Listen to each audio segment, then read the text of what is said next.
जय मसीह की मित्रों, आपका एक बार फिर से स्वागत है हमारी वेदी के रहस्य श्रृंखला भाग 2 में। पहले भाग में हमने जाना कि वेदियां सिर्फ पत्थर या मिट्टी की ढांचे नहीं थी, वो परमेश्वर और मनुष्य के बीच मिलने के स्थान थी। अब दूसरे भाग में हम जानेंगे कि ये वेदियां भविष्यवाणी का केंद्र, आग का स्थल और मसीह की ओर इशारा करने वाला चिन्ह कैसे बन गई। एक याकूब की वेदी स्वर्ग का द्वार। उत्पत्ति 28 के 18 से 22 ह्यूम बताता है कि याकूब डर और अकेलेपन में बेतेल नाम की जगह पर सो रहा था। रात में उसे एक सपना आया, एक सीढ़ी जो पृथ्वी से स्वर्ग तक जाती थी और स्वर्गदूत उस पर चरुतर रहे थे। परमेश्वर ने उससे प्रतिज्ञा की, मैं तुझे और तेरे वंश को आशीष दूंगा। सुबह उठते ही याकूब ने उस पत्थर को खड़ा किया, उस पर तेल डाला और वेदी बनाई। उसने कहा, यह स्थान तो परमेश्वर का भवन है, यह स्वर्ग का द्वार है। यह वेदी एक वाचा की शुरुआत थी, जहाँ स्वर्ग और पृथ्वी एक हो गए, जहाँ एक आदमी ने पत्थर को वेदी बनाकर परमेश्वर से जीवन भर का संबंध जोड़ा। इब्रानी शब्द बेटेल का अर्थ है परमेश्वर का घर।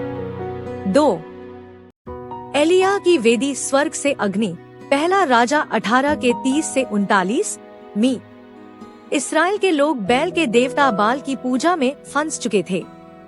एलिय्याह ने उन्हें चुनौती दी, अगर बाल देवता है तो वो अग्नि भेजे, पर अगर यहोवा ही सच्चा परमेश्वर है तो वो स्वर्ग से अग्नि भेजेगा।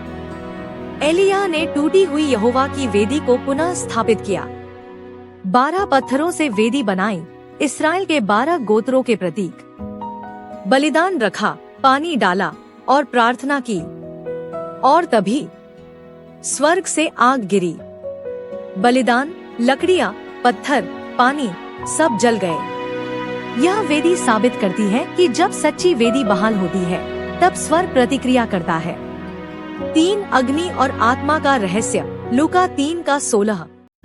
यीशु के आने से पहले यूहन्ना ने कहा, मैं तुम्हें पानी से बपतिस्मा देता हूँ, पर जो मेरे बाद आएगा वो तुम्हें पवित्र आत्मा और अग्नि से बपतिस्मा देगा। एलिय्याह की वेदी की आग।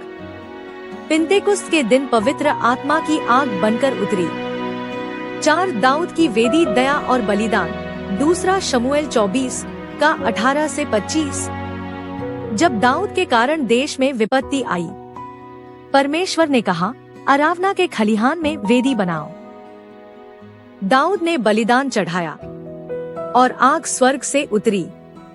दाऊद की वेदी ने यह दिखाया कि सच्चा पश्चाताप और बलिदान परमेश्वर को स्वीकार्य है और दया उसके न्याय से बड़ी है। 5 क्रूस अंतिम वेदी। इब्रानियों 13 का 10, यूहन्ना 19 का 17 से 30। यीशु को जब गोलगोथा ले जाया गया तो वह अपने साथ वेदी भी लेकर चला गया। क्रूस लकड़ी का था, परंतु आत्मिक रूप से वह वेदी था जहां परमेश्वर का मेमना बलिदान हुआ। यह वेदी अंतिम और पूर्ण वेदी थी। खून बहा अनंत जीवन देने को, आत्मा छोड़ी हमें आत्मा देने को।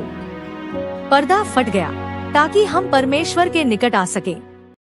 निष्कर्ष, अब हम समझ सकते हैं। याकूब की वेदी स्वर्ग का द्वार, एलिय्याह की वेदी स्वर्ग की आग, दाऊद की वेदी पश्चाताप और दया, यहोशू की वेदी स्मृति और आज्ञा, यीशु का क्रूस अंतिम बलिदान।